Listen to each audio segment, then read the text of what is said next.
Ex-federal prosecutor explains why it makes sense for Diddy not to testify.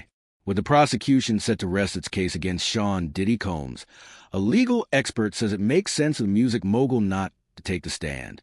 People previously reported that Combs would not be testifying, and his attorneys said they would not be calling any witnesses once the prosecution rests on Tuesday, June 23rd. Former federal prosecutor Mark D.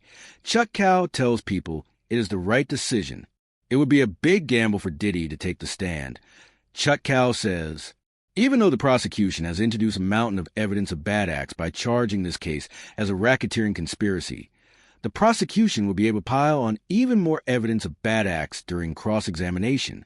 So, it makes sense for Diddy not to testify. Chutkow also weighed in on the defense's decision not to call any witnesses.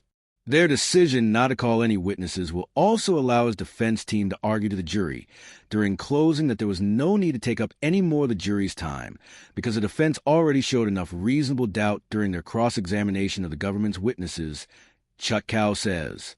It also allows the defense to remind the jury that Diddy has a presumption of innocence and the government always has the burden of proving his guilt, which it hasn't done. A bad defense, Chutkow says, could potentially put Combs in an even worse position following several weeks of damaging testimony. If Diddy were put on a defense case and it fell flat, he might put himself in a worse position, he says.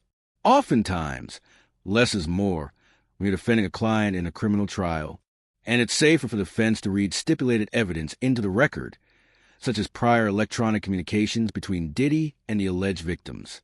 Such stipulated evidence can be cross-examined, and it minimizes a chance that the prosecution will put on a rebuttal case. That it would be a dangerous move to have Combs take the stand.